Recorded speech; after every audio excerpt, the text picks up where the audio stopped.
de la BI, c'est le data management. Donc c'est l'outil, donc gestion de données.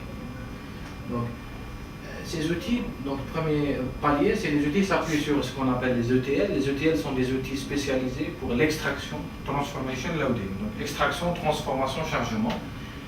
Ils permettent de se connecter aux bases de données sources, d'extraire l'information, donc de pomper l'information, de faire les transformations nécessaires et de charger ces informations dans une autre base de données, qu'on l'appelle généralement le data warehouse ou l'entrepôt de données. Okay. Donc le premier objectif des outils de data management, c'est d'offrir une connectivité aux différentes sources. Donc les outils généralement d'ETL, data management, permettent de se connecter à n'importe quelle base de données. Ils permettent de se connecter à des sources structurées. Les sources structurées, on veut dire que les sources sous forme de base de données. Y compris Excel. Excel, il est considéré comme étant une source structurée. Ça permet aussi actuellement, et même dans les ETL modernes, de se connecter à des sources non structurées. Donc on était dans l'exemple des outils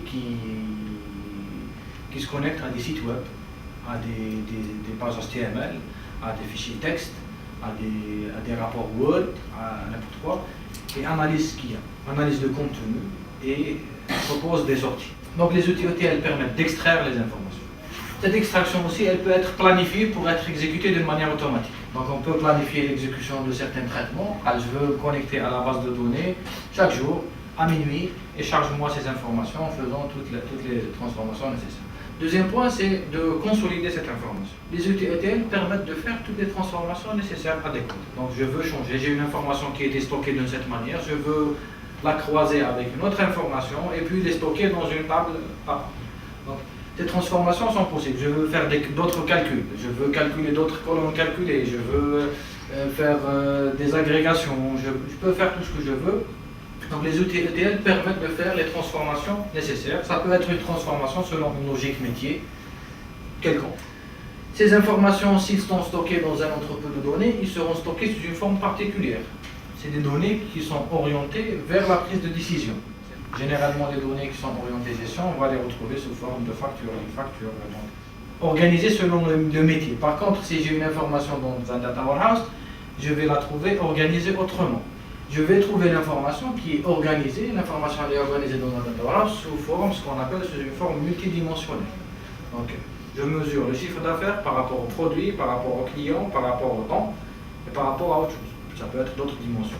Le troisième volet, c'est que les ETL permettent aussi, c'est un autre avantage qui est à mon avis très intéressant aussi, c'est d'améliorer la qualité des informations. Parce que sur nos bases de données, généralement l'information des fois elle n'est pas complète, des fois elle est faussée, des fois il n'y a pas de cohérence. Et bien l'ETL nous permet d'améliorer, pas de régler le problème à 100%, mais nous permet de régler le problème à 80%. Donc c'est des outils qui permettent aussi, avant de charger les informations, donc avant de charger les informations, d'améliorer la qualité aussi de l'information. On peut améliorer cette qualité d'information et on peut aussi l'enrichir. L'enrichir à travers d'autres calculs, à travers d'autres extractions qu'on peut faire. Je ramène l'information à partir d'une base, je ramène une autre information à partir d'une autre base, je fais un autre calcul et je charge le tout dans une autre base. Okay. L'ETL aussi peut nous offrir d'autres fonctionnalités, des fonctionnalités d'alerte. Je peux avoir des agents qui tournent, qui analysent les données selon certaines règles. Si on trouve telle chose, on alerte, on notifie. Donc, on peut surveiller, puis vérifier selon certaines règles, puis notifier. Je peux surveiller quelque chose, s'il y a un problème, j'envoie un mail d'une manière automatique.